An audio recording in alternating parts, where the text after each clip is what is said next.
Hi there, and welcome back for our final lesson. Today, we're going to be talking about how to implement everything that we have reviewed and build better habits. The information I'm going to share with you today, I got from the book Atomic Habits by James Clear. I highly recommend reading or listening to this book in its entirety, as I will only have enough time here today to give you a brief overview of the tips to create new habits. You've probably heard that it takes around 21 days to create a new habit. It's actually far more about the number of times you perform a habit rather than a definitive number of days. So, the most important thing is that your habit gets done, not that it's perfect. But how do you get started and stick with it long enough for it to become a habit? Clear outlines 4 laws of habit building. The first law is to make your habit obvious. So if you're wanting to build the habit of working out in the morning, lay your clothes out next to your bed the night before. Then when you wake up in the morning, it will be right in your face. If you want to eat better, put the healthier food choices where it's easier to see them in the fridge or cabinet, and the less healthy choices in the back. Out of sight, out of mind. As a part of Law 1, make it obvious, James Clear introduces habit stacking. This is when you attach your new habits to your existing habits.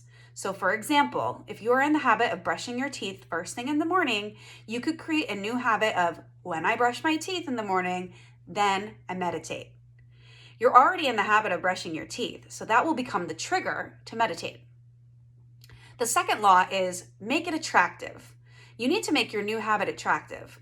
Clear explains it like this. Habits are a dopamine feedback loop. The more we get enjoyment from a habit, the more likely we are to repeat it.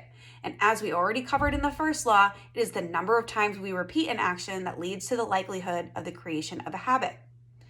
To get really scientific on you, dopamine is released when you experience pleasure, but also when you anticipate it.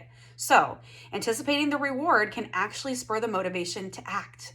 Your brain actually has more neural circuitry wired for wanting rewards than it does for liking them. This is why you get more enjoyment out of daydreaming about an upcoming vacation than you do from the trip itself. So how do you make your new habits more attractive? Clear describes temptation bundling to achieve just that. This is where you bundle an action you want to do with an action you need to do. He provides an extreme example of an engineer who knew he needed to exercise, but enjoyed spending his time watching Netflix. I mean, who doesn't, right? The engineer was able to connect his computer and TV to an exercise bike and created a program that would allow only Netflix to play if he were pedaling at a certain rate. Now, I have no idea how to do that, but there are other ways to bundle the things that we want to do with the habits we need to do. For example, maybe you really enjoy reality TV, but you know you need to spend time exercising. Make a rule that you can only watch reality TV when you're at the gym or when you're working out at home. The third law for habit forming is make it easy. Being in motion versus taking action. Motion is strategizing and planning, which are good, but they are on their own, they do not produce a result. An action, on the other hand, is a behavior that produces an outcome. Planning out a healthy eating plan is motion. Actually, eating a healthy meal is action. The key is to start with repetition, not perfection. The more you repeat an activity, the more structure of your brain changes to become efficient at that activity, therefore creating habit. We may think we lack motivation, and so it's in our instinct to start with improving our motivation. But our motivation as human beings is to be lazy. Listen to me, I'm serious. This is because energy is precious and the brain is wired to conserve it whenever possible. Clear gives an incredible example of a hose with a bend in it. The bend slows the water flow to just a trickle. To improve the flow, you can turn the water way up, or you could remove the bend in the hose and make it easier for the water to flow. Trying to pump up your motivation to stick with a hard habit is like trying to turn the valve up on the hose to force more water through. You can do it, but it takes a lot of energy. By making our habits easier is like removing the bend in the hose and therefore making our habits easier to perform. The goal here is to reduce the friction in performing a new habit. If you're wanting to increase your trips to the gym, choose a gym that is on your route home from work to make it easier to get to than one that's out of the way. If you're wanting to eat healthier, meal prep over the weekend and package in individual containers for easy grab-and-go lunches. In addition to reducing friction, Clear talks about the 2-minute rule, where you break down your new habits and only perform them for 2 minutes each day. If you're beginning to meditation practice, start with 2 minutes. You can do anything for 2 minutes, so this will make it easy to get the amount of repetition you need in order to build your new habit. Over time, you can increase the amount of time you spend on your new habit, and eventually you will get to your ultimate goal. Remember, the amount of times that you do something is what creates the habit, so just put in the reps. The final law of habit building is make it satisfying. When something is rewarding, you are more likely to repeat the behavior. But with some of the habits we discussed, you may not feel too rewarded immediately after. One healthy meal is not going to make you feel amazing, and a single workout is more likely to make you sore than feel incredible. In Atomic Habits, Clear talks, he tells a story of one of the largest cities in Pakistan in the 90s, Karachi. This city was home to about 9 million people.